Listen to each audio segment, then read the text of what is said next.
Olá, meu amigo, minha amiga. Para quem é humanista, para quem é progressista, para quem é sonhador, para quem acredita que é sempre possível fazer alguma coisa para melhorar a sua vida, a vida da sua família, a vida da coletividade, a vida do país e do mundo, sempre é um dia de luta. Você sempre vai acordar com alguma coisa possível de ser feita. Nem que seja uma conversa trivial com um parente, com um filho, com uma pessoa que trabalha na sua casa, uma pessoa que você encontra casualmente num veículo, num transporte coletivo, dentro de uma loja, um atendente de supermercado, uma pessoa, um trabalhador. Todas as vezes que você conversa com alguém, você pode estar transmitindo alguma ideia, algum posicionamento, alguma luz que às vezes a pessoa junta aquilo que você falou com uma série de outras situações para formar juízo sobre a sua realidade. E a partir daí, compreendendo uma série de situações, ajudar, como pode, né, na transformação da realidade. Em países como o Brasil, nós temos sempre situações que nos jogam para algum tipo de desalento, de desencanto.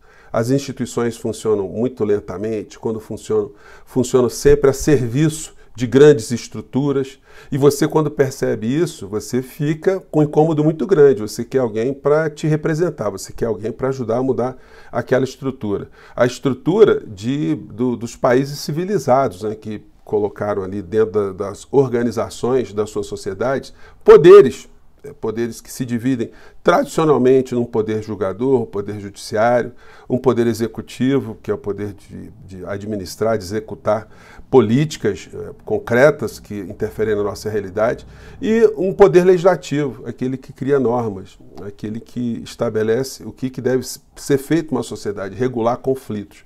É assim que se chama isso de tripartição de poder, que é uma ideia que já vem lá de trás de Aristóteles, né? Muitas pessoas pensam que esse é um pensamento mais moderno, mas o Aristóteles lá atrás ele já falava, olha, o poder todo concentrado na mão de um único governante pode tornar uma sociedade refém de um déspota, de um tirano, porque o cara tem o poder total. Então seria muito importante para que uma sociedade vivesse numa situação melhor, que houvesse uma divisão, uma tripartição de atividades, né? Então isso já vem lá de trás, justamente para evitar esse tipo de situação. Mas isso não resolveu todos os nossos problemas. Eu vou conversar com vocês, na sequência aqui, sobre algo que aconteceu ontem à noite, né? Nós todos estávamos aguardando o final de um julgamento, que é uma questão técnica, mas pode ter repercussões políticas também. Um julgamento que já está decidido, que todo aquele que comete crime à frente da administração pública, em altos cargos da República, sob a jurisdição do Supremo Tribunal Federal, cometido o crime, mesmo que ele saia da função, ele será julgado ali. Isso já está decidido. No entanto, o que aconteceu ontem? O ministro Nunes Marques pediu vistas desse processo, desse julgamento, desses autos aí, né, para dar o seu voto na sequência, que não vai alterar absolutamente nada, mas cria algum tipo de obstáculo na velocidade dessa história toda, porque o Procurador-Geral da República ele estaria aguardando a finalização desse julgamento, a publicação, para começar a tomar algumas atitudes contra a Orcrim de ladrões de joias. E como é que vai ficar essa história? Bom, antes de mais nada, é sempre muito importante que eu me esqueça, você que está chegando agora no nosso portal, se você não nos conhecia, se inscreva aqui conosco, conheça também os nossos outros vídeos. Se você gostar, compartilhe, recomende. Vem aqui para o nosso clube de membros também, que você que é muito bem-vindo e muito bem-vinda, tá legal? Então, vamos continuar aqui na nossa resenha de hoje, né? Então, a notícia foi essa aqui. E aí, eu vou fazer uma conexão com as coisas que eu estou fazendo aqui, onde eu estou, na cidade do México, né? A matéria foi essa aqui, né? Aí todo mundo começa a dizer, o Brasil, a justiça é muito lenta, não funciona, é uma desgraça. Enfim, esse sentimento é absolutamente legítimo, mas ele não é um pensamento exclusivo para o nosso país. Porque em todos os países do mundo, o poder judiciário é questionado, gente. Nunca tem uma sociedade que fica 100% satisfeita com a decisão do poder judiciário. E nas causas comuns, uma vez conversando com o professor Najib Slaib Filho, que é desembargador, né, ele dizia o seguinte, olha, nos nossos julgamentos tem sempre 50% que das pessoas que estão ali, que se acham injustiçadas, e outras 50% se acham contempladas. Às vezes, 100% se acham injustiçadas, porque uma parte queria uma coisa, outra parte queria outra, e tem uma solução ali que não agrada nenhuma das duas. Isso faz parte desse sistema de conflitos entre seres humanos. Mas aqui no Brasil, essa situação, quer dizer, aí no Brasil, essa situação é uma situação que é muito complicada para as pessoas entenderem por que as coisas funcionam desse modo. É porque justamente as estruturas dos poderes judiciários no mundo inteiro, elas são moldadas para atuarem sempre para garantir uma estrutura de poder, uma estrutura legislativa que sempre é montada pela política, pelas eleições. E essas eleições são sempre reflexo daquilo que o povo está fazendo.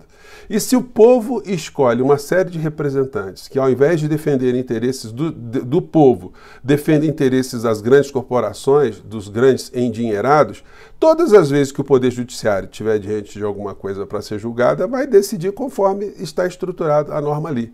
Sempre nas brechas, nos conflitos, que puder ter algum tipo de entendimento, que possa ter uma divergência nesse entendimento, sempre a divergência penderá a favor do poder econômico. Isso funciona no Brasil e funciona em qualquer parte do mundo, com raríssimas exceções em raríssimos casos. Então, essa é uma estrutura. Não dá para a gente ficar assim, o Brasil não tem jeito. Não, gente, a gente tem que lutar todos os dias para mudar essa estrutura. E o que eu estou fazendo aqui no México, no meio dessa história toda? Gente, aqui está acontecendo um negócio que transcende qualquer análise que se esteja fazendo no Brasil sobre a realidade do que está acontecendo. Isso porque os canais progressistas não têm se ocupado muito desse fenômeno que está acontecendo aqui. E os grandes veículos de comunicação escondem. Daí é muito importante poder ter essa chance, né, de visitar aqui o país no dia da posse da nova presidente aqui, que foi eleita num processo onde o presidente eleito anteriormente, o López Obrador, disputou várias eleições e chegou ao poder. E venceu eleições aqui contra uma máquina notadamente corrompida, a máquina eleitoral aqui no país, a justiça atendendo esses interesses dessas oligarquias, os grandes veículos de comunicação contra, as estruturas religiosas da Igreja Católica contra, e esse cidadão López Obrador consegue chegar à presidência do México. E lutando contra todas essas estruturas, ele consegue chegar ao final do seu governo com uma aprovação estupenda e tendo entregue para o povo mudanças muito significativas. Sobretudo na área social, na área salarial, que foi um negócio assim que eu vou esmiuçar com vocês em próximos encontros. Mas aí ele conseguiu, no final desse processo todo, que essa aprovação fosse convertida num resultado político transformador, porque conseguiu eleger 2/3 da Câmara dos Deputados e 2/3 do Senado. Isso vai propiciar mudanças estruturais muito grandes, como a que já começou a acontecer no Poder Judiciário. Porque durante a campanha, a sua sucessora, a Cláudia Sheinbaum, ela disse, dentro dessa linha de transformações que foram implementadas aqui no México, que a reforma do Poder Judiciário era uma das prioridades no país. E isso está fazendo com que agora, no ano que vem, se tenha eleições diretas para a magistratura nas cidades do país todo. Nas estruturas vão se renovar 50% dos juízes e no ano de 2027 outros 50%, inclusive com a troca de ministros da Suprema Corte aqui no México. Os problemas são muito parecidos no Poder Judiciário do México com o Poder Judiciário do nosso país, e isso fez com que a aprovação dessas ideias todas ganhasse as urnas. Isso dá muito material para a gente tentar entender coisas que acontecem no Brasil, o que a gente pode fazer para elas serem modificadas, né? Em relação específica a esse pedido de vistas aqui do Nunes Marques, Nunes Marques pede vista e suspende o julgamento do STF que deve ampliar foro privilegiado de políticos. É apenas uma procrastinação de um ministro bolsonarista para que o processo todo ele crie mais angústia, crie mais desalento em muitas pessoas nesse sentimento, olha, não funciona. E para dar mais fôlego para a extrema-direita aqui no nosso país. Isso mostra para a gente como é que nós estaríamos hoje se o inelegível tivesse conseguido se manter no poder, por tudo que foi feito para acontecer isso, e o que aconteceria se ele modificasse, se ele conseguisse indicar mais 2 ministros com o perfil do Nunes Marques. Aí, meu amigo, minha amiga, aí nós estaríamos no fundo do poço, muito próximo como as coisas estão acontecendo agora na Argentina.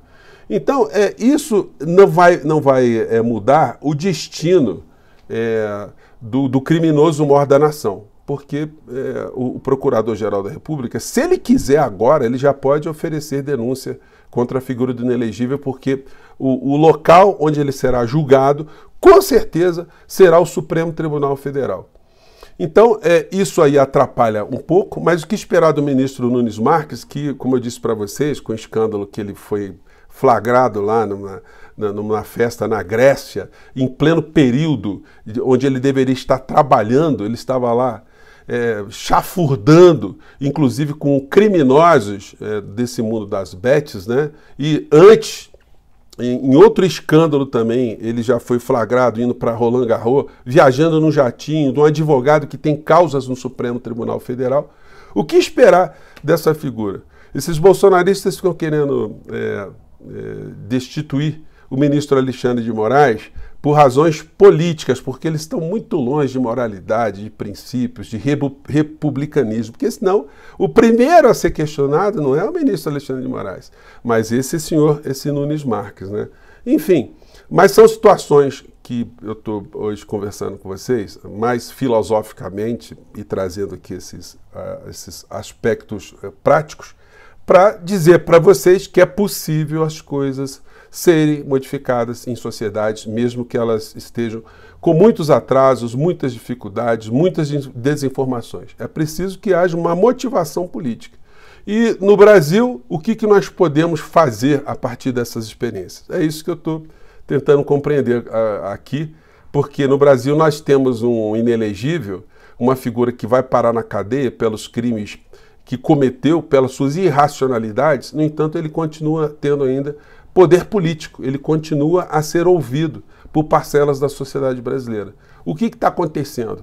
Nós do campo progressista que estamos falhando, o que nós estamos deixando de fazer? O que as nossas lideranças estão deixando de fazer? Estão cometendo erros? Estão deixando de agir concretamente em relação a algumas situações? Bom, eu vou voltar a essas conversas aqui com vocês, essas reflexões, mas hoje eu vou ficando por aqui. Não é para a gente ficar desalentado, nem desacreditado das coisas e nem perder a nossa fé, a nossa resiliência, porque é assim que a humanidade caminha. Imagine-se o que seria do nosso país se não houvesse tantas pessoas como você, como nós todos aqui, que sempre acreditamos que é possível fazer alguma coisa para mudar a nossa realidade, né? Gente, eu não sei se o papo hoje foi legal aqui com vocês, mas eu tive vontade de abordar com vocês essas histórias todas, tá legal? Eu fico por aqui mais uma vez, um grande abraço e até mais tarde. Tchau!